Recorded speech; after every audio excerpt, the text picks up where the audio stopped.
Olá! Hoje a live será sobre a neutralidade do analista hoje. E quando eu falo hoje, eu estou falando na atualidade, onde a internet e as mídias sociais ocupam um papel grande enquanto meio de comunicação e está acessível tanto a pacientes quanto aos analistas. É sobre isso que nós vamos conversar hoje com o psicanalista Sérgio Telles. Sejam muito bem-vindos.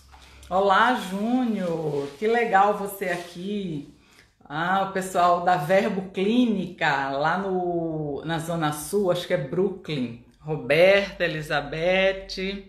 Obrigada, Júnior. Eu vou tentar colocar aqui o título da live. Vamos ver o humor do Instagram, porque às vezes ele permite, outras vezes não. Olha, aqui já não está permitindo publicar. Vou tentar, não dá, esquece. Esquece. Então, esperando o psicanalista Sérgio Telles entrar, sejam todos muito bem-vindos. Obrigada por estar aqui participando. É um espaço de interlocução, psicanálise live, né? Uma pequena contribuição para manter a psicanálise viva. E a psicanálise, a ideia é mostrar a psicanálise de fato deixada por Freud e que todos nós estamos aqui cuidando dela. Olá, Érica, bem-vinda. Carolina, Vânia, Cláudia, boa tarde, querida. Todos vocês. Kátia, bem-vinda. Logo, logo o Sérgio Telles está entrando. Agora há pouco fizemos um teste, que é a melhor coisa. Ó, se alguém aí faz live, não abram mão de fazer um teste antes, porque o Instagram é sempre a caixinha de surpresa. O Sérgio já chegou, que bacana.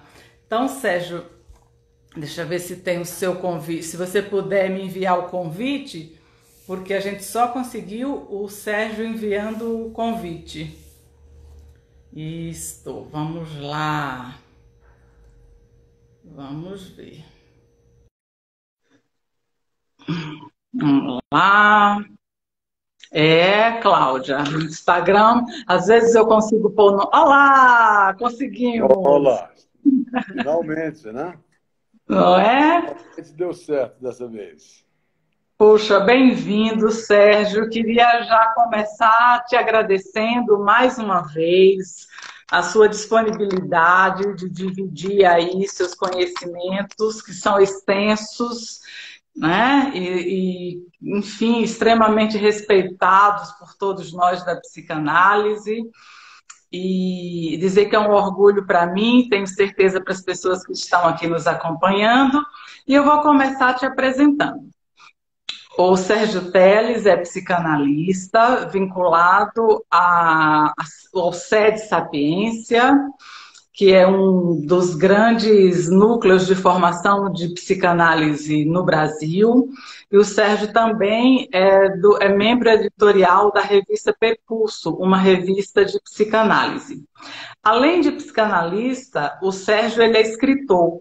Tem vários livros de psicanálise, mas também crônicas, contos, e aí você me corrige, porque, claro, você é melhor que ninguém para falar da sua obra. É, Então é isso, Sérgio, muito obrigada. Bom, eu agradeço o convite, é um prazer muito grande estar aqui com vocês. Agradeço a apresentação tão gentil, generosa, e não há nenhum reparo a fazer. Quer dizer, realmente eu sou psicanalista do SEDES, do Departamento de Psicanálise do SEDES, fui de formação em psicanálise, fui supervisor e professor lá. E realmente eu escrevo literatura. Tenho livros de psicanálise, de divulgação de psicanálise, talvez fosse melhor dizer, não? E tenho livros de literatura. Tenho vários livros de contos, inclusive o último eu lancei há praticamente um ano atrás, que é o Pecados do Mundo, Foi lancei em outubro do ano passado. São 30 Sim. contos. Então, é um prazer estar aqui com você, é um prazer estar batendo papo com a turma. Agradeço a presença de todos no sábado à tarde, um sábado tão bonito como hoje. Estamos aqui conversando de psicanálise. Então, espero que a gente possa desenvolver um bom diálogo e trocar ideias e aprendermos juntos. Muito bom. E eu vou contar a coincidência, né? Que quando eu fiz o convite e sugeri esse tema, você falou: Nossa, mas eu tenho um artigo exatamente sobre isso. Um Uhum. artigo belíssimo, muito interessante, assim, vai ao encontro da visão do que eu já estava pensando e muito atenta, porque, bom, que os psicanalistas estão na mídia desde Freud. Você, inclusive, fala isso no artigo, né? Que o Freud Uhum. chegou a publicar em algumas revistas. A neutralidade que ele tanto defende não é aquela ideia estéril de um centro cirúrgico, né? De tudo extremamente tão limpo. Haja vista o consultório dele, era cheio de referências pessoais, e ele também se posicionou em relação à guerra. Você fala lá no seu artigo sobre isso, sobre essas publicações sobre religião e sobre a guerra.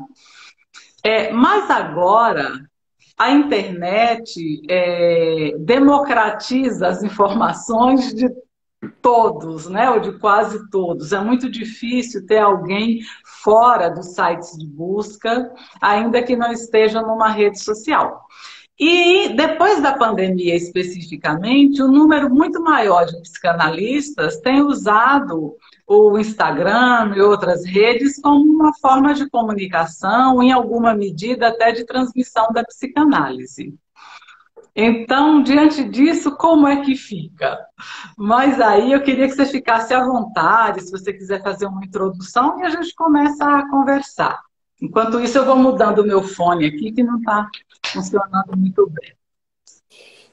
Eu realmente, como você está lembrando, eu fiz esse artigo alguns 2 anos atrás, 3 anos atrás, a partir do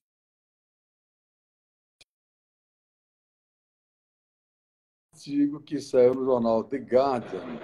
E o jornal The Guardian, eu não sei se todos conhecem, é um jornal, um dos melhores jornais de Londres. E nesse artigo era falando sobre a prática cada vez mais frequente dos pacientes googlarem, que hoje em dia existe esse verbo googlar, né? de tão, de tão vulgarizado, de tão praticado a questão do Google como grande buscador, que de fato é, o que é, por sua vez, também uma arma de muitos gumes, né? Porque você está procurando coisas, está tendo acesso à informação de uma maneira absolutamente fantástica, mas você também está fornecendo informações sobre você para o Google, para a máquina do Google, e que vai ser esta informação que você está vendendo para eles, dando para eles, na verdade, está sendo vendida para N sites e é muito complicada essa situação. Né? Mas, enfim, esse artigo do Google, do Guardian, falava exatamente isso, como estava sendo extremamente frequente os pacientes googlarem o nome dos seus terapeutas antes de procurarem o terapeuta. E eu achei muito interessante porque, de alguma maneira, aqui e ali nos consultórios, esse artigo deve ter uns 2, 3 anos, já estava acontecendo esse tipo de coisa, e eu resolvi escrever pensando um pouquinho mais sobre o tema, aprofundando um pouquinho mais. Né?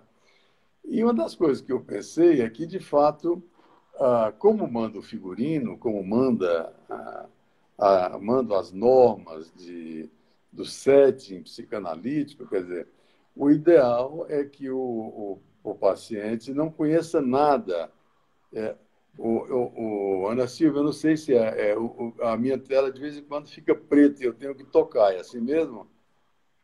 Não, Mas é que eu acho que também que como tanta gente está usando a internet, a qualidade da transmissão vai caindo e aparecem essas novidades aí. Às vezes Ah, o vídeo tá. trava. Mas, por exemplo, eu estou agora, minha tela ficou totalmente preta. Vocês estão Mas me vendo? estamos vendo, não ficou preta aqui pra gente. Eu não vi. E agora pausou. Agora vamos esperar que já reconecta aqui. Enquanto isso, voltou. Pausou, mas agora voltou. Estamos se vendo. Uhum. Alô, estão me ouvindo? Vendo? Vocês estão Sim, a me vendo? Maria Tereza está falando que sim, então voltou, estamos vendo. E então eu estava falando de que, como manda o protocolo psicanalítico, os pacientes não deveriam saber grande coisa do analista, em função Uhum, exatamente da projeção. O analista deveria ser um espelho ou uma tela em branca para facilitar as projeções do paciente na transferência. Ou seja, supostamente, os isso. pacientes vão reviver na relação imagens antigas das suas relações paternas, das suas relações primárias, e isto ficaria não impossibilitado, mas ficaria dificultado caso o Uhum, paciente tivesse excessivas informações sobre o analista. Então, era melhor uhum, não ter, e isto continua vigente. Eu continuo achando que sim, realmente é assim, né? E, mas, hoje em dia, realmente, com o acesso que se tem via internet, o acesso direto, imediato que você tem, e a coisa mudou muito, né? Então, é muito difícil o paciente conter e não fazer essas pesquisas, né? E realmente o analista está muito mais exposto, né? uhum, E muitas vezes isso traz uma série de complicações, sim. Por quê? Porque a questão não é só que o paciente, na hora que está sabendo muitas informações do analista, ele sim, pode diminuir ou bloquear a sua fantasia, as suas projeções de magos arcaicas sobre o analista. Mas uhum, também ele pode conhecer determinadas posições, escolhas, preferências do analista que são contrárias às dele e que ele ou pode sentir isso como uma coisa contrária a ele, uma coisa que realmente ele não gosta, pode sentir como uma coisa superegóica de estar por poder ser julgado pelo analista como ocupando posições erradas, equivocadas. Então, uhum. o fato é que é importante que o analista saiba que essas informações, de um lado e de outro, vão ter muitas consequências, né, no relacionamento terapêutico. Né? Eu preferia, talvez, em vez de eu ficar falando, eu não preparei nada para falar, estou aqui Não, lembrando mas do está excelente, é, Sérgio. mas eu queria, talvez, você ir perguntando, as pessoas irem perguntando, para a gente direcionar mais para os Certo. focos que Tá. você acha mais interessante. Tá, então se alguém quiser enviar uma pergunta, enquanto isso, eu fiz aqui um esqueleto, né, Tá daquilo bom. que eu gostaria de incluir na nossa conversa. É, porque um dos aspectos é o seguinte, até no seu artigo você coloca, não é que os analistas não possam ter uma página numa mídia social, por exemplo, mas para a psicanálise tem implicações quando esse analista abre a sua vida privada. E aí você lembra que em outras correntes psicológicas isso não seria um empecilho porque exatamente não se trabalha, aqui já sou eu complementando agora, não se trabalha com a transferência nem com o inconsciente, eu imagino, né? Exato. É outra abordagem. Uhum. É verdade.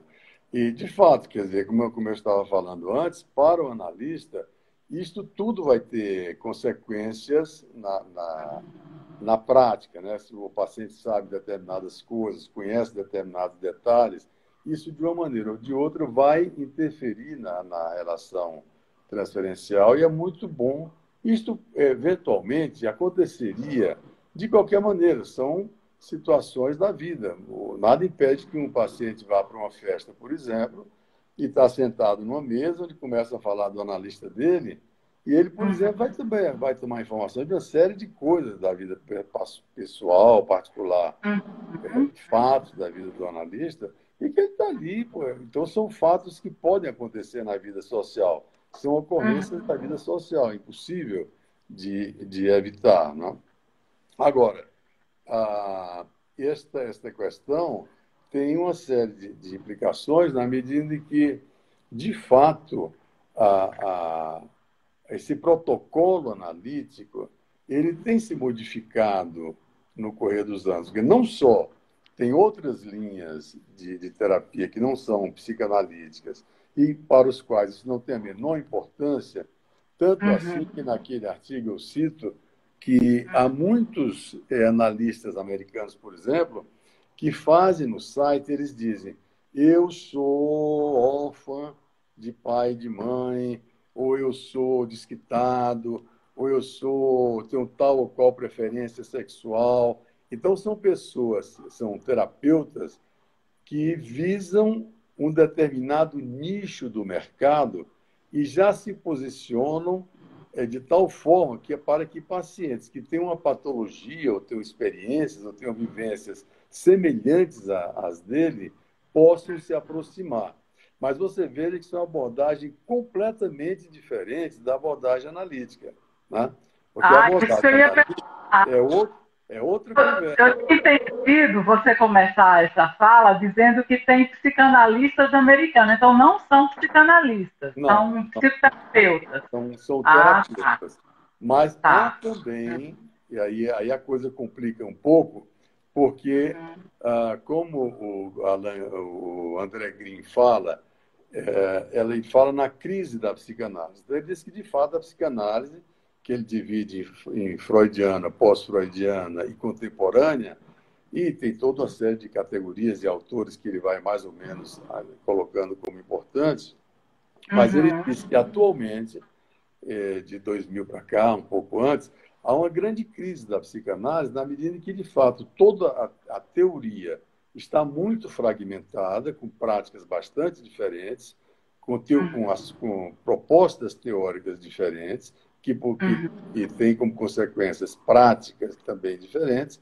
E nisso aí, por exemplo, tem sim a escola de relações de objeto norte-americana, que acha que a Uhum. relação do analista com o paciente tem que ser uma coisa realmente muito mais de sujeito a sujeito. Uma intersubjetividade deveria, vamos dizer assim, predominar nessas relações. Ou seja, esse tipo de abordagem, que é psicanalítica, eles realmente agem de uma maneira bem diferente, ignorando toda a dimensão metafórica do setting psicanalítico. Porque nós, psicanalistas, entendemos que, quando dizemos que essas informações são importantes para o paciente, para a terapia, é porque isso interfere no setting, né? Você Nesses, fala especificamente da transferência. da transferência, dos cuidados, do silêncio do analista não compartilhar as confidências com o seu paciente, né? E a simbologia, vamos dizer assim, que o setting impõe, quer dizer, qualquer coisa que aconteça na sala analítica, aquilo tem uma dimensão metafórica, tem uma dimensão simbólica que é para ser interpretada. Por exemplo, se o paciente senta de um jeito, se o paciente senta de outro, se o paciente atrasa o pagamento, se o paciente atrasa o horário. Então, todas essas coisas que têm uma explicação, muitas vezes, lógica e racional para o senso comum, bom, eu fiz isso por tal coisa, cheguei atrasado por causa do trânsito, o que Uhum. não se pode negar que acontece também, mas todas Sim. essas coisas têm uma dimensão metafórica e simbólica que indica o parte do pressuposto que a relação ali entre paciente e analista é uma relação muito específica, muito mergulhada na fantasia e desigual, porque de fato o analista está numa posição e o paciente está noutra. E esta outra escola de psicanálise, quando diz que são dois sujeitos, ele está equiparando e colocando no mesmo nível o analista e o paciente, que não corresponde com esta fantasia, com esta posição do Freud, que é a posição clássica, né, da questão simbólica da lei do pai, do lugar simbólico do analista como representante da lei ou como representante da mãe, quer dizer. E a mãe e o pai jamais estarão em posições iguais à do filho. Tá? Digamos, para simplificar o que eu estou querendo dizer, porque na hora que a psicanálise pressupõe que ali se está vivendo, revivendo situações arcaicas, o analista está ou na posição do pai, como representante da lei, ou como representante da mãe, como a grande supridora, a grande poderosa nutridora, e o paciente está sempre no lugar do filho, predominantemente, né? Estou falando de uma maneira bem esquemática, entendam bem, né? Então, não se pode pressupor que haja uma igualdade de posições do ponto de vista simbólico. Tá? Então, por isso que tudo isso é muito importante. Então, qualquer eventualidade dessas, e onde o analista tinha... Eu diria que tudo mudou com a internet, tudo mudou não só para a psicanálise, mudou para todos nós. Né? A internet, as redes sociais mudaram completamente. Né? E os analistas se expõem realmente muito mais. Né? Mas eu quero crer que eles estão atentos para os efeitos dessa exposição, de pesquisarem. Esse é o ponto que eu acho que é importante a gente pensar aqui, né? Primeiro, que seria uma armadilha, né? O psicanalista entender isso do ponto de vista objetivo, simplesmente como um fenômeno externo, desvinculado do mundo psíquico do paciente. Entendo que o paciente lança a mão desses recursos, do atraso, de saber ou não sobre você e como ele vai trazer isso para o set e tal, para manifestar suas fantasias, alguns sentidos, a própria transferência pode tomar forma, começar a se expressar por aí. Então, quem trabalha a partir da transferência e do inconsciente, eu acho que poderia entrar num beco sem saída se tratasse esses aspectos simplesmente como algo objetivo, né? Exatamente, exatamente. Ele tem que estar muito atento a isso, né? É verdade, eu não sei se vocês leram um livro que foi um livro fantástico dos anos... Acredito que foi lançado nos anos 80, eu acho, mais ou menos. Chama-se Psicanálise, uma profissão impossível. É da Janet Malcolm. E a Janet Malcolm, ela fez análise, é uma jornalista norte-americana, e ela fez análise durante muitos anos, e ela tinha uma proximidade muito grande com o mundo analítico. Ela tinha amigos, muitos amigos que faziam análise, que eram analistas. E ela então escreveu esse livro, é um livrozinho curto, de umas 150, 200 páginas, que é uma delícia de ler, é quase um romance, né?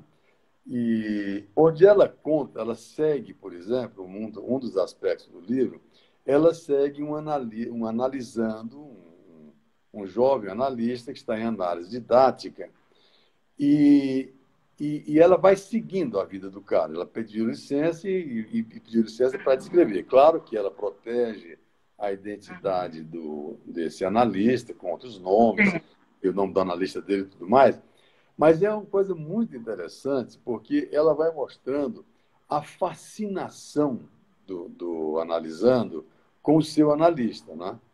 Então, a transferência está de tal maneira presente e dominante que ele ele está totalmente mergulhado na transferência. O que, do ponto de vista analítico, é excelente. Quer dizer, é um paciente onde vê-se a evolução do processo analítico e ele, então, a curiosidade dele com tudo do analista. Ele pegava o carro, passava na frente da casa do analista à noite, estava lá. Então, uma curiosidade muito grande. E que esse livro é muito interessante, porque ele mostra exatamente o processo de formação analítica, o processo de grande idealização que o paciente inicialmente faz do analista. Né? E tudo isso é muito pertinente, no sentido assim, de por que o paciente tem tanta curiosidade sobre o analista.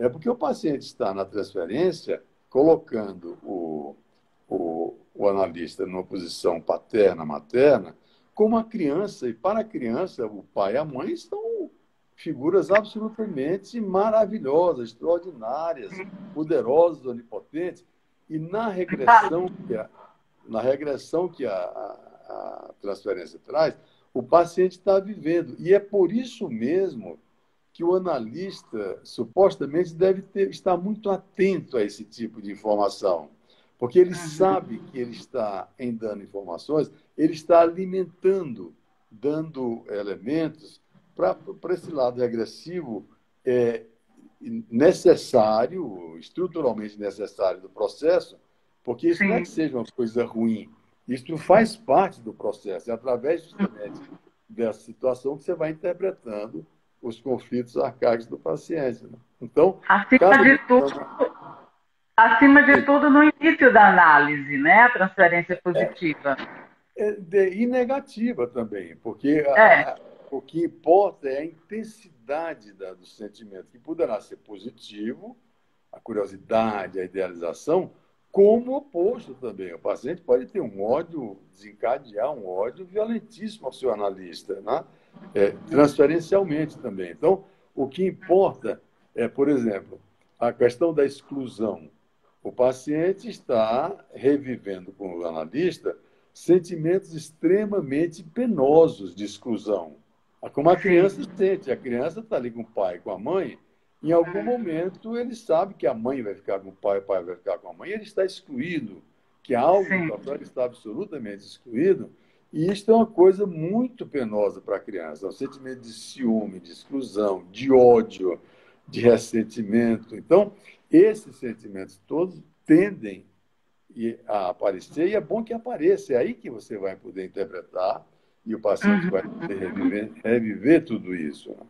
Como Freud dizia, não pode se matar ninguém em efígie. Ou seja, eu não vou liquidar um problema se ele está apenas representado, ele tem que estar vivenciado na análise. Né? Então, a transferência Aham. é você reviver com toda a intensidade esses sentimentos antigos. Agora, é verdade, quando alguém lê, por exemplo, eu imagino que uma vez eu ouvi esse comentário de um jovem analista, eu te recomendei esse livro da Janet Malcolm, e ele ficou extremamente surpreso. Ele disse, mas que é isso? Eu não sei o que é isso. Na minha análise nunca aconteceu isso, coisa maluca.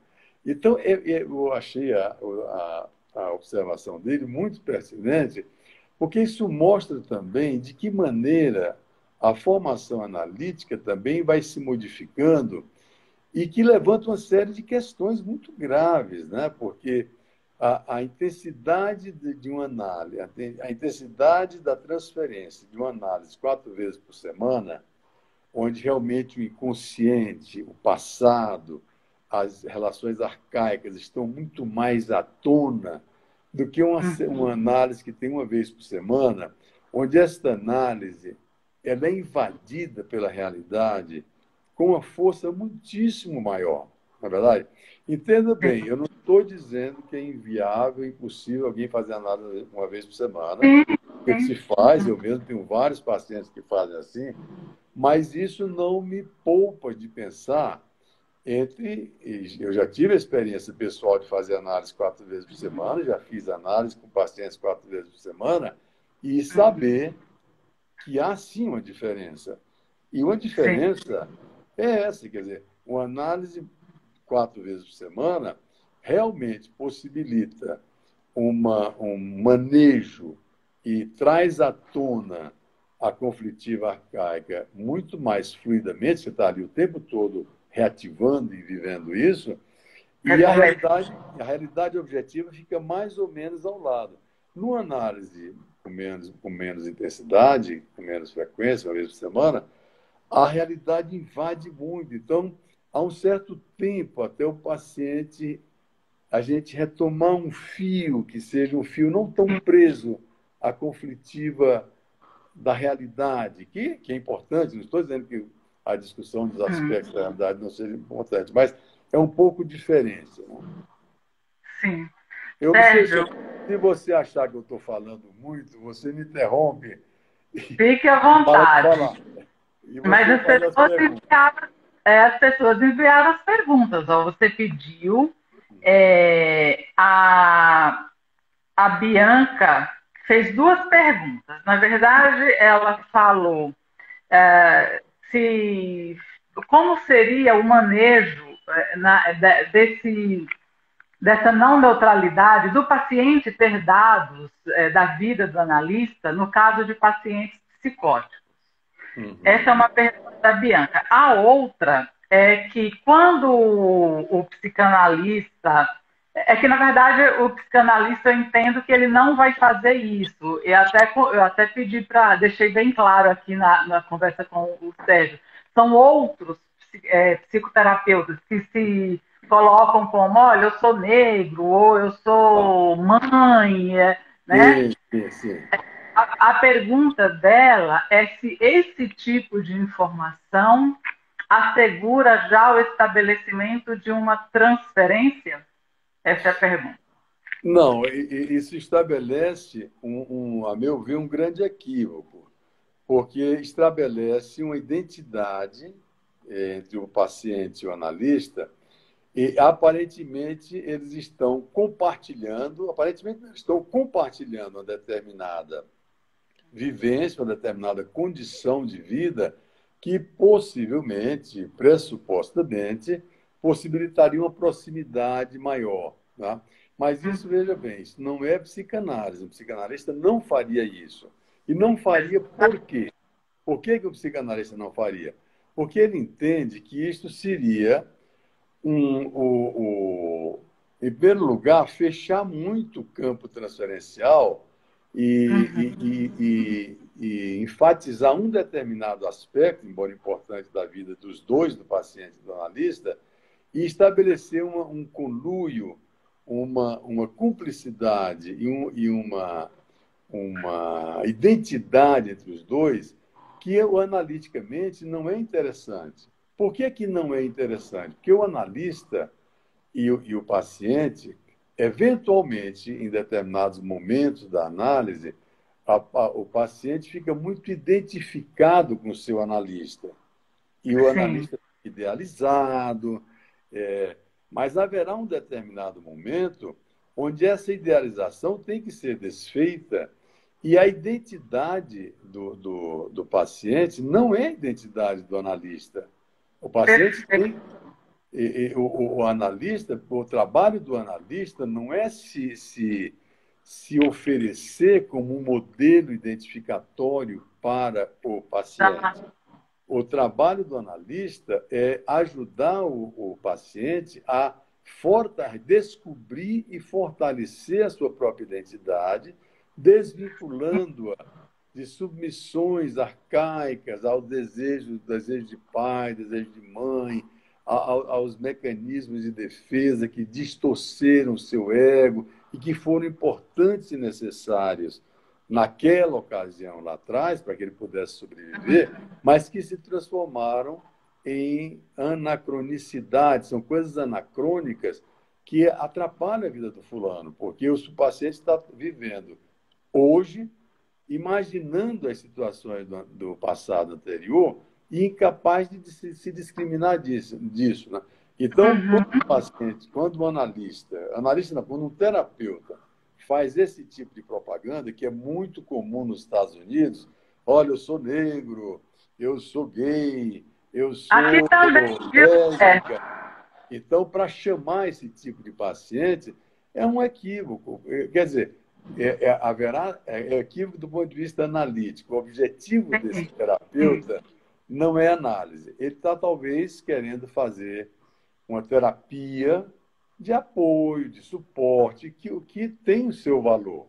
Se você está em sofrimento, se você está numa situação de isolamento social, de impossibilidade de falar da sua condição, e tem alguém que se prontifica a falar sobre isso, e que se de antemão se mostra como alguém que compartilha aquela mesma dificuldade, isso dá sim um nível de alívio, de suporte, de conforto para o paciente. mas não é a isto que a psicanálise se propõe. A psicanálise se propõe a quê? A permear o acesso ao inconsciente. Permear, deixar mais porosa a superfície entre inconsciente e consciente, entre id, ego e superego. E permear essas passagens e fazer com que aquilo que é, Freud diz a famosa frase, aquilo que era id, aquilo que era inconsciente, que passe a ser o ego. Ou seja, que o ego se amplie e tenha mais força sobre o psiquismo e enriquecendo o próprio psiquismo e a vida da pessoa. Em substituição das determinações do inconsciente. Né? Exatamente. Em substituições às distorções, aos deslocamentos, condensações sintomáticas que provocam, que são muito custosas para o paciente, né? Há um custo muito grande de manter o sintoma. Há um prazer também, mas é um prazer muito caro, né? Sim. A Helenice... Desculpa, pode falar. Não, eu ia dizer porque a questão eu estava discutindo um dia desse num grupo, e a gente estava falando que, ao contrário do paciente de medicina, o paciente clínico do médico, ele vai para o médico, ele quer se curar, ele tem uma dor, ele vai lá, doutor, estou com uma dor bem aqui, e vamos dizer o que é, faz exames, né? Ele quer se ver livre daquela dor. Na maioria das vezes, né? Porque se for um paciente masoquista, ele não vai querer se livrar. Mas no paciente psicanalítico, o paciente, como em tudo que a psicanálise descobriu, há uma ambiguidade muito grande. Então, o paciente quer se tratar e não quer se tratar. O paciente quer se ver livre do sintoma e não quer se ver livre do sintoma, porque o sintoma traz um lucro, um benefício primário e um benefício secundário. Então, é muito importante o analista ter isto em mente, né?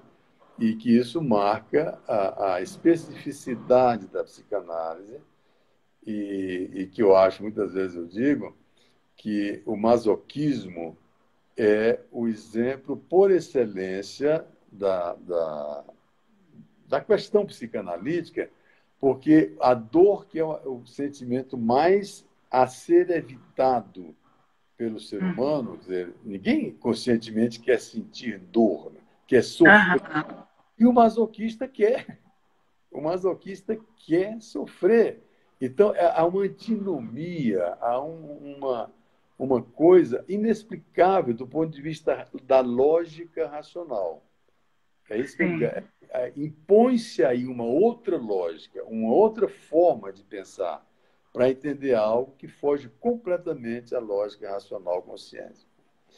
E quanto à pergunta lá da colega Bianca, ela falou também do psicótico. Isto tudo que estamos vendo no psicótico é muito mais grave, né? Porque o psicótico já tem essa situação fusional de indiscriminação entre o eu e o outro, o nível maciço de projeção que ele faz, e tem informações, o efeito supostamente, tudo que eu estou falando aqui é supostamente, né? Porque em medicina e psicanálise tudo são coisas muito singulares, né? Mas, de qualquer maneira, supostamente, um psicótico se ressente muito mais, né? Do acesso a essas informações. E a tendência é fazer o uso concreto, né? Sim. Olha, eu vi uma pergunta tão interessante aqui, deixa eu ver se eu resgato. Peraí. O que ajuda a manter a neutralidade? Eu acho que a preocupação nem aí. É claro, o analista sabe da importância de se preservar minimamente. Não quer dizer que ele tenha que sumir do planeta. Mas o mais importante é saber as implicações disso, e estar muito atento e lidar a partir do referencial psicanalítico. Né? Perfeito. De fato, eu acho que a questão a gente poderia colocar assim, o analista, qual é a posição pública que o analista pode e deve ocupar, não é? Já que ele sabe de tudo isto, de que essas opiniões públicas dele têm uma certa repercussão para o paciente, o que ele deve fazer? Ele deve abdicar do fato de ele ser também um cidadão? Por exemplo, ele é um cidadão, ele pode perfeitamente expressar e se posicionar politicamente a favor disso, daquilo outro, de um candidato de uma determinada posição. Mas ele tem esse direito como cidadão. Mas eu penso que ele, ao lado de ser um cidadão, ele é um psicanalista. E ele tem um compromisso que eu acho que precede ou que limita a sua prática como cidadão. Porque, por exemplo, se eu tenho um paciente que é um bolsonarista roxo e tenho um paciente que é um petista roxo, eu tenho de cuidar disso. Se eu assumir um compromisso de que eu vou tratar dessas pessoas e que eu vou entender o bolsonarismo, o petismo dele como um sintoma, se for para radicalizar, mas para levar ao extremo o raciocínio, então eu vou ter de respeitar estas duas posições e eu não vou poder me posicionar de Você não forma... ajudaria em nada, né, Sérgio? Não, e mesmo publicamente, porque eu digo assim, é claro que numa sessão, talvez o analista não fosse se manifestar por um lado ou por um outro, mas ele teria o direito de publicamente dizer, olha, eu sou bolsonarista ou eu sou petista, se ele sabe que essa informação pode chegar ao paciente e que isso vai dar uma confusão, vai talvez até impossibilitar a análise. Então, eu acho que é uma questão ética do analista ter consciência de que ele é um cidadão, que ele tem todo o direito de ter suas posições, mas que, eticamente, ele tem um compromisso com o seu paciente que eu acho que ele deveria levar em conta, que isso, de certa maneira, o constrange a não ter uma liberdade que outras pessoas teriam, que outras profissões, que outras especialidades médicas, psicológicas, psicólogas teriam, né? Eu acho isso. E você exemplificou, né? Um bolsonarista roxo, um petista roxo. O que eles têm em comum é o roxo, né? Esse é o sintoma deles que está colocado nessa defesa de um candidato, né? E quando a gente... essa perda de outras cores, né? Ele Exato. perde a visão das cores, né? Ele fica só no roxo. E o nosso papel, né, é criar ali um espaço de confiança para ele depositar todas essas cores, os sintomas que aparecem aí nessas defesas radicais, né? Sim. E mais ainda, eu estou falando da questão do bolsonarismo e do petismo, que é essa polarização terrível, sintomática na qual nós vivemos, Sim. mas essa, na verdade, é uma situação muito antiga em psicanálise. A questão do analista não se posicionar tem vários aspectos. Um deles é esse, quer dizer, em qualquer outra área, o paciente tem todo o direito de ter as escolhas dele, as preferências dele, que não necessariamente vão coincidir com as do analista. E o analista não só tem que tolerar isso e entender que ele não é um modelo universal que o paciente tem que adquirir. O paciente não tem que ser igual ao analista no final de análise. Exatamente, eu digo isso, eu até já mencionei há pouco, mas é porque nos anos 50, anos 50 mais ou menos, 60, tinha alguns psicanalistas americanos que diziam que o final da análise era a introjeção do analista como objeto ideal. Isso é um equívoco completo. Ao final de análise, não é a introjeção do analista como objeto ideal, é o paciente se discriminar do analista e ter alcançado a sua autonomia e a sua capacidade de ter a sua própria identidade, seu próprio desejo. Não? Então... Talvez, acho que o que ele tem que introjetar é a função analítica. analítica, né? Exatamente. A função analítica que permitiria ele dar continuidade na sua autoanálise. E esta função analítica será introjetado tanto mais ele entender as dimensões do inconsciente, o poder do inconsciente, a dinâmica do inconsciente, a forma como o inconsciente condiciona e está presente na vida consciente. Né? Sérgio, nós estamos nos encaminhando para o final, mas ainda temos um tempinho, por isso que eu vou ali para controlar o tempo, dar uma olhada. E tem tantas questões aqui que, infelizmente, nós não vamos conseguir falar sobre todas, mas já falamos sobre bastante, vários aspectos, né? E aí, eu queria voltar lá para o seu texto. Você falou uma coisa que eu acho muito importante, concordo assim plenamente, que quando se busca informações sobre o analista, que seria muito importante poder falar disso na análise, levar isso para a sessão. Mas isso eu super concordo, mas concordo também com uma coisa que eu não tinha pensado, eu confesso. Que o analista também pode bisbilhotar a vida do paciente na internet. Eu não tinha pensado nisso. Esse é um aspecto que eu acho extremamente interessante, porque, de fato, quando eu escrevi aquele artigo, que eu até talvez pudesse até depois dar para as pessoas, se as pessoas se interessarem, você dá o link Eu vou fazer, desculpa te cortar, só para dar tempo de falar ainda na live com todo mundo aqui. Mais tarde eu vou publicar alguns dos seus livros e lá nessa publicação, no texto, vem o seu site. Então, vocês clicando no site do Sérgio, vocês terão acesso a esse artigo sobre esse tema que nós estamos conversando aqui. Isso. Então, e realmente a questão é claro que a compreensão. É muito fácil a gente falar da curiosidade do paciente em relação ao analista, porque cabe exatamente dentro da transferência, do analista ocupando esse lugar tão especial, que é o lugar paterno, materno, e a revivência dessas coisas arcaicas. Agora, quando a questão do analista e pesquisar a vida do paciente, aí já entra diretamente na questão da patologia da transferência do analista, né?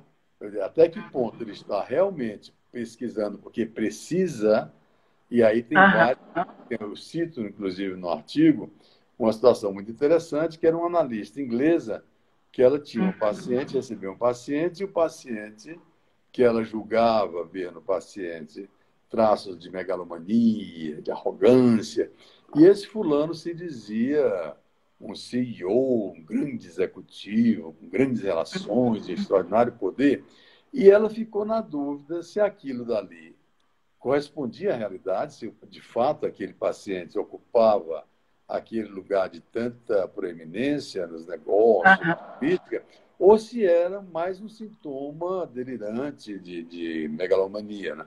E ela, então, se viu compelida a procurar na internet o nome desse fulano e constatou, sim, que o cara era aquilo que dizia. Né?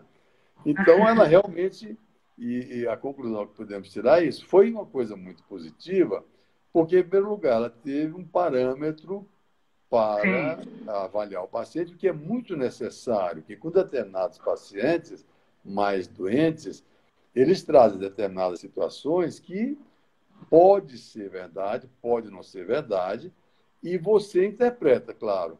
Mas é importante nós, como analistas, sabemos que se estamos interpretando. O que estamos interpretando? O que estamos vendo?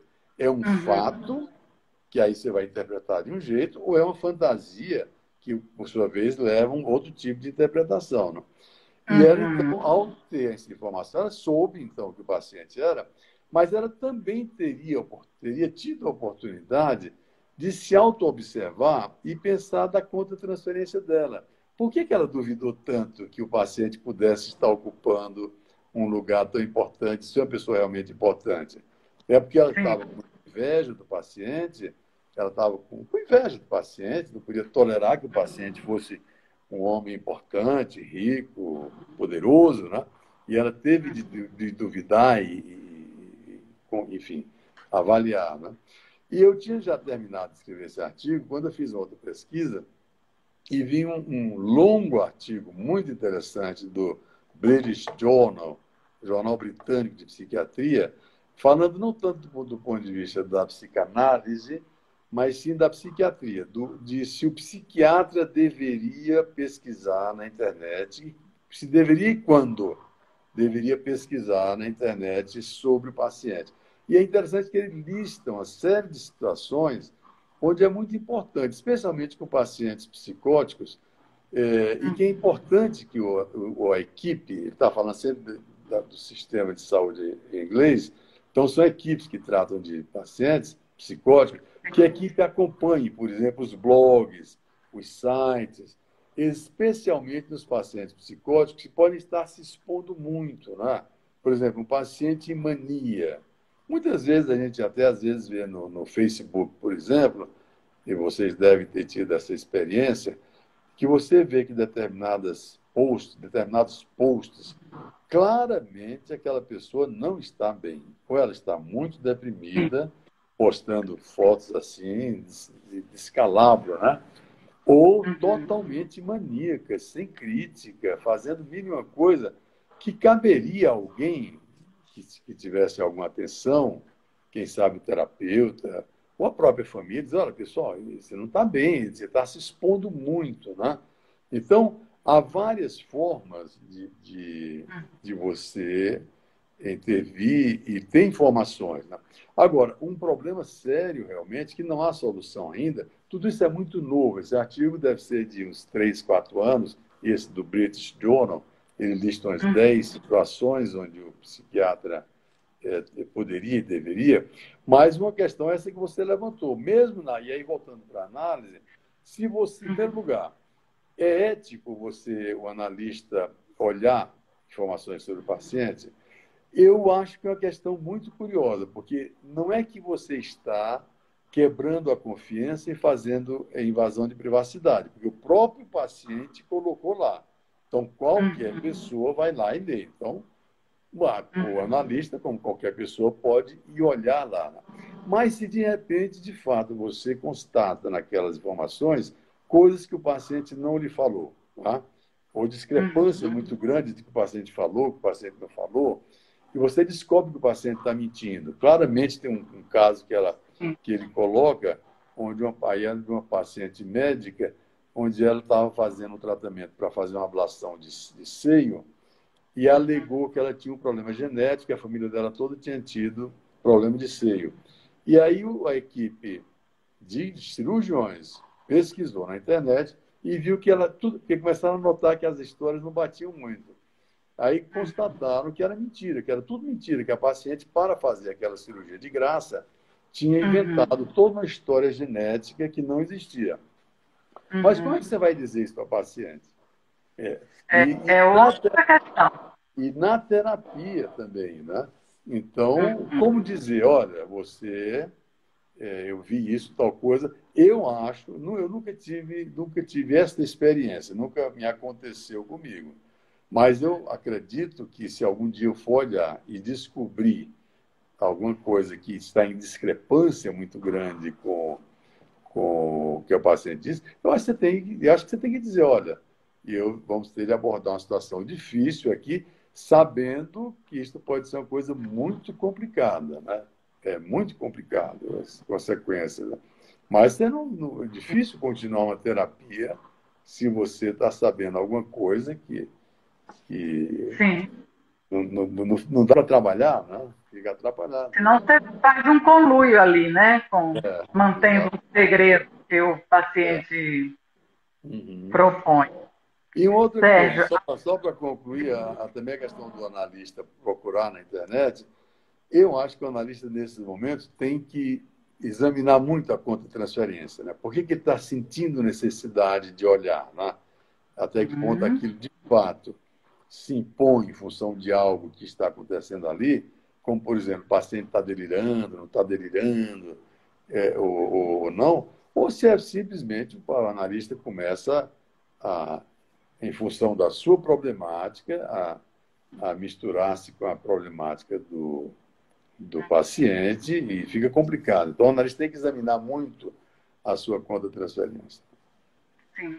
Nossa, ainda tem tanta coisa que a gente poderia desmembrar, até um pouco também do uso que vai contra a possibilidade do analista se preservar minimamente, em função do uso que eu tenho visto alguns, eu não sei se de fato são psicanalistas, me parecem pessoas que estão começando no campo psicanalítico, não são todos, que fique bem claro, né? Mas que se dizem, né? Oh, sou psicanalista e tal, e com uma exposição muito grande, e fica um Instagram que é vida pessoal, é mensagem de psicanálise, é meio propaganda do trabalho. Então, acho que seria um outro aspecto aí que poderia, né, ser abordado, mas que não vai. Ó, aqui ó, já tem a Helenice, tem a Eliana Paz, e todo mundo pedindo para você voltar, Sérgio.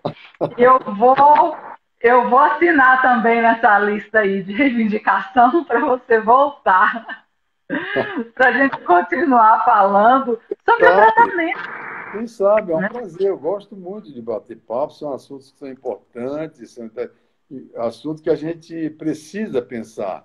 E se a gente pensa junto, é melhor, né? A gente traz as ideias, traz as dúvidas. E quem sabe, seria um prazer a gente voltar outro Olha dia. aqui, ó. A lista está aumentando, viu? Olha a chantagem emocional que eu estou fazendo aqui. Mas ali, o coro aqui, ó, está se fortalecendo, ó. Sugiro o Sérgio, parte 2. Você vai sair já com o fã-clube. Tá bom, vamos lá. Tá ótimo, Sérgio. Olha, muito obrigada pela sua disponibilidade, sua generosidade, né? São muitos anos aí de psicanálise, de experiência que você compartilha aqui com todos nós. Mais tarde, pessoal, eu vou publicar os livros do Sérgio, inclusive o site dele, onde tem alguns artigos, e tem mais livros além dos que eu vou publicar aqui. São livros que acho que lá também tem o caminho de como adquiri-los e tudo isso. E vamos ver aí, sem sobrecarregar o sábado do Sérgio, mas vamos ver se em algum momento a gente marca. Acho que não só da neutralidade, mas a gente está falando tanto de transferência, de início e de final de análise, quem sabe alguma coisa por aí, né, Sérgio? Isso, tem um bom assunto é o que não falta, né? A função analítica, né, que eu Sim, levantei aqui, que eu senti que fez sentido para você, né? sim. Aham. Tá bom. Muito obrigada, Sérgio. Obrigada a todos vocês que estão aqui. No próximo sábado, nós vamos falar sobre o tornar-se mãe. E, apesar de setembro ser o mês de reflexão para o suicídio, a contribuição de minha página para esse tema virá no dia 3 de outubro. O doutor Cassorla virá falar, também focando o atendimento ao paciente com ideação suicida ou que já tenha tentado o suicídio. Então, eu queria convidar todos vocês e as portas aqui estão abertas, Sérgio. Muito obrigada. Tá, eu agradeço muito o convite, a oportunidade de estar conversando com vocês, foi muito agradável e teria prazer da gente retomar a nossa conversa sobre esse e outros assuntos. Gosto muito de falar desse tema de psicanálise, de literatura, que é uma outra área que eu gosto muito, né? Tá bom? Sim, tem indicações importantes. Olha, terminando aqui, eu já deixo a live aí, fica salva. E na semana que vem vai para o meu canal no YouTube, que tem gente que prefere, né? Porque aí pode assistir da televisão e tudo mais. Então, é isso. Estamos acabando e muito obrigada a todos vocês, em especial ao Sérgio. Obrigado a você também. Obrigado a todos também pela assistência, pelo apoio. Um abraço. Abraço. Tchau. Tchau, tchau. Agora, se ele me permitir, aqui tem 18 segundos, mas ele não está me. Acho que eu tenho que esperar esses 18 segundos. Mas eu posso cair fora, posso sair? Pode, pode sim. É só clicar aí no Aqui no X, tudo. X. Ah, tá. Isso. Tchau.